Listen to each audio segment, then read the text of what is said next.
Ninawasalimu wapenzi watazamaji popote mlipo, hamjambo. Karibu niwapashe yale ambayo yameweza kutendeka. Mimi ni wenu Ezra, ukiongeza lingine au ukipenda unaweza kaniita Eagle Ezra. Kila ambacho nakuomba, kama unanitazama kwa mara ya kwanza, chukua sekunde yako 1 2 3 ukapige subscription. Serikali ya Mama Samia Suluhu imeweza kupata taarifa ambazo si nzuri baada ya chama cha mawakili Tanzania kuitisha haraka rubaa za kimataifa kuingilia kati unyama ambao uliweza kutendeka Tanzania na kuchukulia viongozi wa serikali ya Samia Suluhu hatua kali kwa kuwaua Watanzania, kwa kuwateka Watanzania na kwa kuwatesa Watanzania. Kumbuka kwamba wapenzi watazamaji, kipindi ambapo Samia Suluhu alipokuwa na kula kiapo kutoka upande wa State House Dodoma mnamo siku ya Jumatatu tarehe 3 mwezi wa Novemba mwaka 2025, Samia alisema kwamba wale ambao walifariki na wale ambao walikuwa wanaandamana hawakukuwa Watanzania. Ila taswira kamili inaonyesha wale ambao walifariki ni Watanzania kiuraia. Wengine wamekwisha zikwa, familia zinaomboleza. Alafu rais wao amewakana akisema kwamba wale ambao waliuliwa si Watanzania. Lakini vile vile atakana kwamba si Watanzania. Niweze kuuliza, yuko na uhuru gani ama uhuru hupi wa kuwaua watu ambao sio Watanzania? Basi angewakamata awarejeshe katika nchi yao. Taarifa ambayo nimeweza kupewa na chama cha mawakili kutaka Tanzania inasema kwamba rais wa chama cha wanasheria Tanganyika TLS, wakili Boniface Mwabukusi, ametoa wito wa haraka sana kwa vyombo vya kimataifa kuchukua hatua dhidi ya wote waliopanga, kufuatilia na kutekeleza vitendo vya mauaji, utekaji na upotezaji wa wananchi kabla, wakati na baada ya uchaguzi mkuu. Nasikia huyo rais wa chama cha mawakili Tanzania, bwana wakili Boniface Mwabukusi anataka vyombo vya kimataifa kama vile United Nations ama ukipenda Umoja wa Kimataifa, ICC, European Union kuweza kuchukua hatua ya haraka kuchunguza ili waweze kubaini wale ambao walikuwa wanatekeleza unyama Tanzania na wachukuliwe hatua za haraka. Bwana Mwabukusi anasema kwamba wote waliotekeleza upotezaji wa wananchi, mauaji wakati, kabla na baada ya uchaguzi mkuu waweze kuchukuliwa hatua. Kupitiwa kwa kauli yake, Bwana Mwabukusi amesema wazi kuwa mazungumzo yoyote ya kisiasa hayawezi kuanza bila uwajibikaji, akisisitiza kwamba wote waliotajwa katika matukio hayo ya uonevu wanapaswa kukamatwa na kufikishwa mahakamani ya kimataifa ya makosa ya jinai ICC kwa makosa ya uhalifu dhidi ya ubinadamu. Nasikia Mwabukusi amesema kwamba hataki wanasiasa wowote wa upinzani waweze kufanya mazungumzo na viongozi wa serikali eti kwamba wanaridhiana, eti kwamba wanasameheana, eti kwamba ni kuweza kuunganisha taifa la Tanzania. Hapana. Ameeleza kwamba mazungumzo kama hayo ya handshake ya kuleta taifa pamoja yatazika yale maovu ambayo yaliweza kutendeka, yaliweza kufanywa kwa wananchi wa Tanzania ambao hawataweza kupata haki. Kumbuka kwamba Samia Suluhu, rais wa Kenya ambaye ni William Ruto dictator, pamoja na rais wa Uganda Yoweri Kaguta Museveni wameweza kumshauri kwamba afanye mazungumzo ya kufanya kazi pamoja na viongozi wa upinzani akina Tundu Lissu, aweze kuwaleta ndani ya serikali yake ya CCM. Lakini unaona huyu mwanasheria Mwabukusi anawashauri wasizungumze na serikali ya mauaji, waache kwanza uchunguzi ufanywe, na wakipatikana na makosa hiyo serikali ya Samia wachukuliwe ICC. Kwa sababu wakianza mazungumzo, conversation, dialogue, watakuwa wamezika kwenye kaburi la sahau utafiti, uchunguzi ambao ungefanyika ili wale ambao walihusika kwenye mauaji ya watoto wa Watanzania wachukuliwe hatua.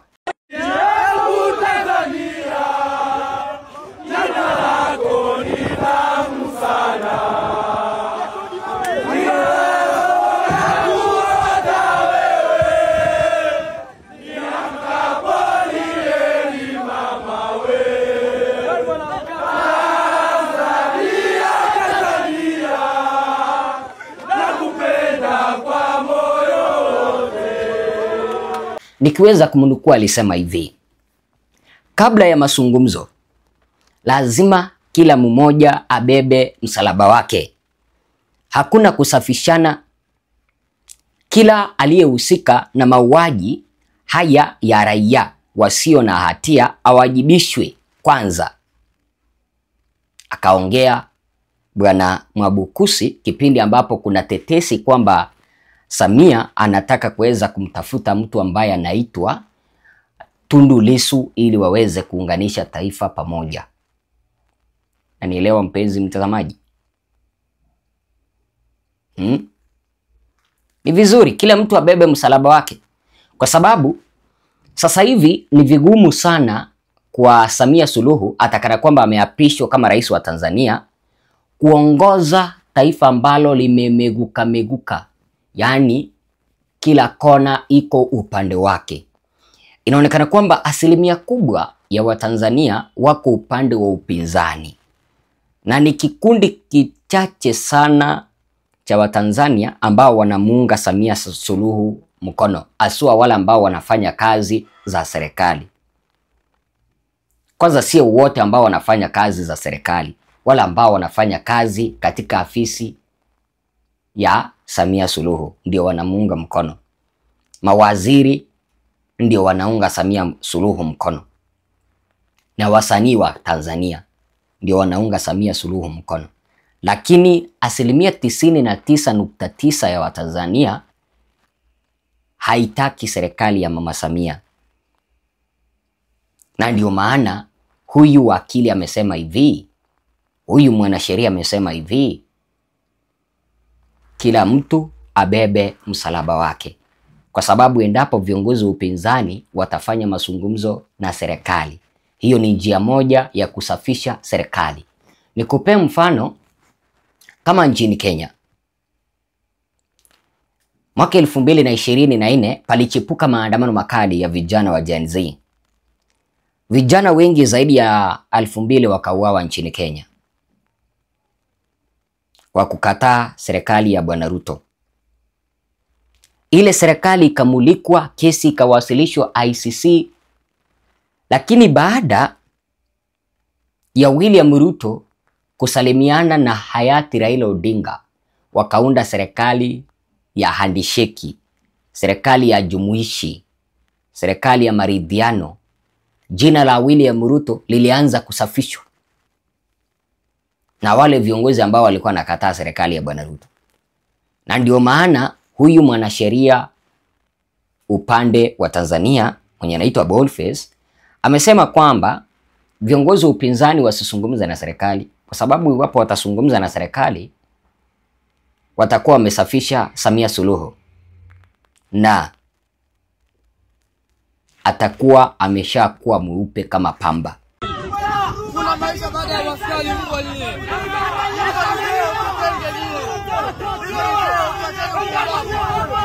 Na wazazi kwenu.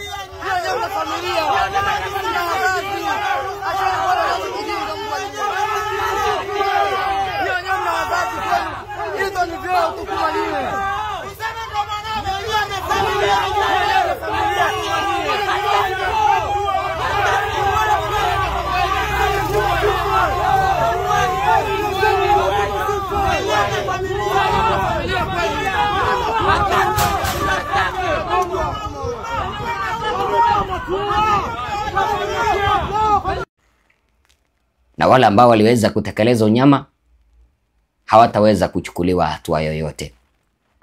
Aidha, Mwabukusi ameitaka serikali kuhakikisha kuwa watu wote waliotekwa na kupotezwa wanarejeshwa kwa familia zao.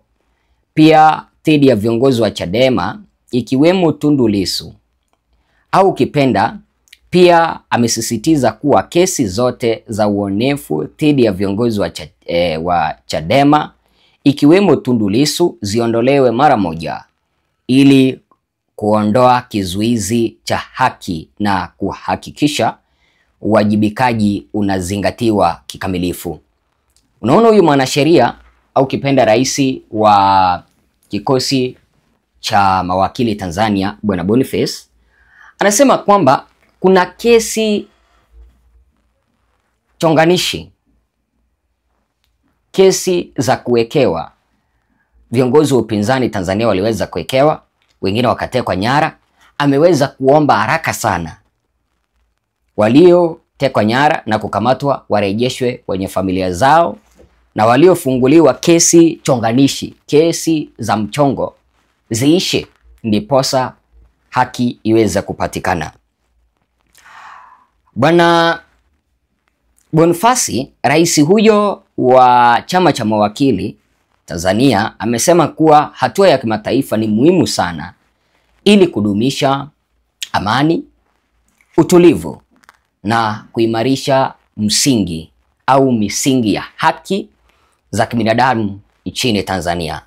Amesema uwajibikaji ni msingi wa amani ya kudumu na ni bila shaka, na bila hatua madhubuti mazungumzo yoyote ya kisiasa yatakuwa tatizo la kimsingi. Kwa hivyo nasikia Bwana Boniface ameweza kuambia mashirika ya kitaifa, tukianzia ICC, tuende United Nations, tuende European Union, kwamba hatua zao madhubuti, hatua zao za haraka Tanzania kumulika mauaji ambayo yalitendeka pale, kumulika uozo ambao uliweza kutendeka Tanzania, itakuwa ama utakuwa ni mwanzo wa amani kurejea Tanzania. So wakianzisha uchunguzi, wakimulika madhira yote ambayo yaliweza kutendeka Tanzania, haya mashirika yataanza kuleta amani Tanzania, utulivu Tanzania, na kuimarisha misingi ya haki za kibinadamu. Tunampeka, tunaenda wote.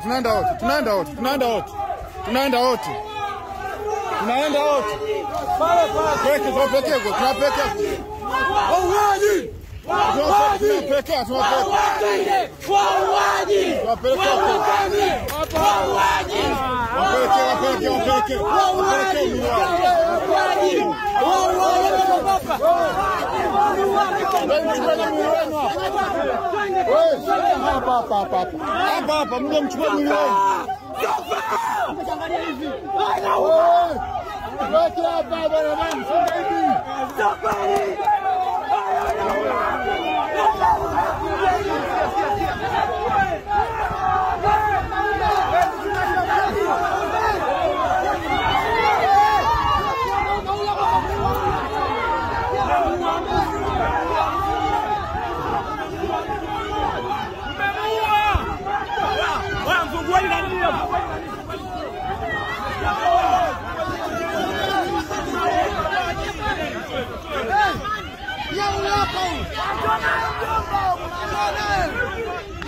Kwa hivyo anamaanisha kwamba ikiwa ni Samia atapatikana na hatua achukuliwe ICC, afunguliwe mashtaka. Akipatikana na makosa aweze kufungwa jela, kwa sababu ICC atakana kwamba yeye ni rais, ukipatikana na makosa unafungwa jela. Kauli hiyo ya wakili Mwabukusi inakuja wakati ambapo jamii ya kimataifa na mashirika ya haki za binadamu yamekuwa yakifuatilia kwa makini hali ya kisiasa na matukio ya ukiukaji wa haki za raia yaliyotokea katika kipindi cha uchaguzi, huku wakiitaka mamlaka nchini Tanzania kuchukua hatua za dharura na kulinda raia na kuhakikisha uwajibikaji unatekelezwa. Wakili Mwabukusi ameashiria kuwa ni wajibu wa kila kiongozi na mamlaka kuhakikisha haki, uwajibikaji na uwazi vinadumishwa ili kuondoa migawanyiko, hofu na ukiukaji wa haki za binadamu, jambo ambalo linahitajika kabla ya kuanza mazungumzo yoyote ya kisheria au ya kisiasa.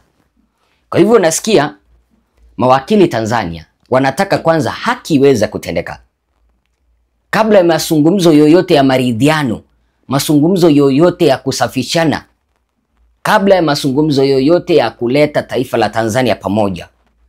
Lazima waliotekeleza unyama wachukuliwe hatua, na mwenye ameweza kuyazungumza hayo ni